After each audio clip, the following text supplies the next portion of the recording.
Até recentemente, muito pouco era estudado sobre a história da África, normalmente reduzida à antiguidade aos egípcios. Porém, o crescimento do interesse e importância desse continente jogou luzes sobre a esquecida África subsaariana. Cercados por florestas, savanas, montanhas, o mar e o deserto, e convivendo com uma rica fauna, esses africanos viviam em pequenos reinos, muito parecidos com as cidades-estado da antiguidade.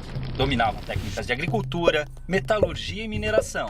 Cultuavam diversos deuses e a natureza, acreditando num Deus maior e criador, que variava de nome entre as tribos. Evitavam guerras, estreitando laços através do casamento. Porém, quando o conflito era inevitável, não visava a expansão territorial. Com a exploração europeia da costa da África, os nativos começaram a ser capturados e enviados como escravos para a Europa. A rota do tráfico negreiro mudou a partir da colonização do Novo Mundo, e o comércio de seres humanos atingiu grandes proporções pela necessidade de mão de obra nas novas terras. Os portugueses dividiam os africanos em 3 grandes grupos: os sudaneses, os guinenos sudaneses muçulmanos e os bantus, todos representando uma determinada região do continente e tendo destinos diferentes. O Brasil recebeu cerca de 40% de todos os escravos africanos trazidos para a América, já que demandavam mão de obra para trabalhar em suas culturas de cana-de-açúcar no Nordeste, no ciclo de ouro em Minas Gerais e nas lavouras de café do Rio de Janeiro no século XIX. O transporte desses povos, amontoados nos porões dos navios negreiros, era feito em condições desumanas, e muitos acabavam morrendo na travessia marítima, tendo seus corpos jogados ao mar.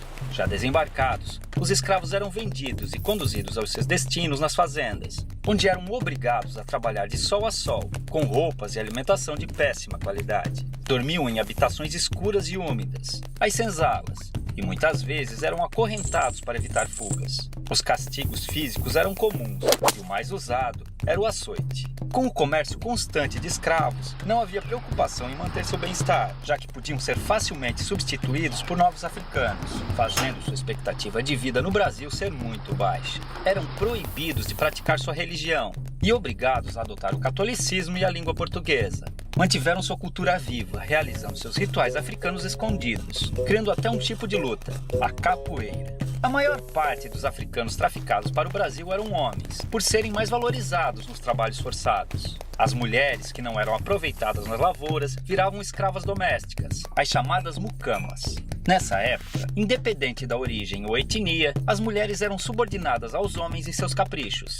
A miscigenação entre africanos, europeus e indígenas foi ponto-chave na constituição da população brasileira. As revoltas eram muito comuns nas fazendas, fazendo com que grupos de escravos organizados fugissem e formassem nas florestas os famosos quilombos, onde viviam em liberdade comunidades similares às que existiam na África. Alguns escravos também conseguiram comprar sua liberdade adquirindo sua carta de alforria. Com o constante crescimento do sentimento abolicionista, o fim da escravidão era questão de tempo. Infelizmente, apesar de promover sua liberdade jurídica, a abolição não garantiu condições de vida dignas para os ex-escravos. A realidade que encontraram foi cruel, pois não possuíam moradia, condições econômicas ou assistência do Estado, fazendo muitos negros passarem por dificuldades após a liberdade.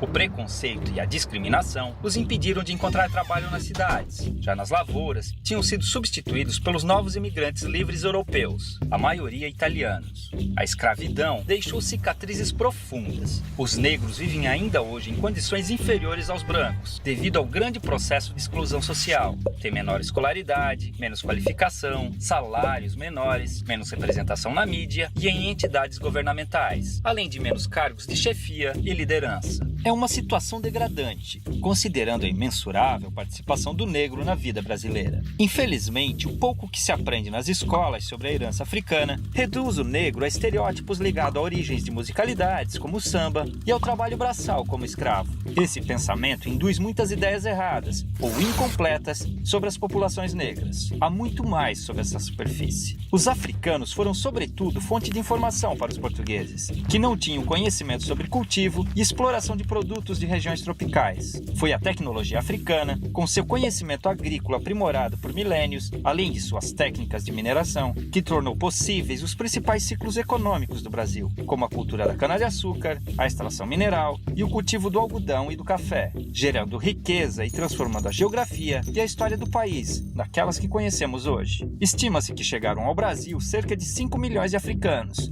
entre os anos de 1500 e 1850, de um total de 6 milhões que deixaram forçados a África com destino ao país. É uma vergonha que ainda hoje seus descendentes passem por diversos tipos de privações e violências, em um país cuja colonização africana foi muito maior que a europeia. Felizmente, graças à luta do movimento negro, diversas injustiças históricas estão sendo corrigidas, vislumbrando um futuro de esperança, inclusão e igualdade para um povo que sangra, mas resiste.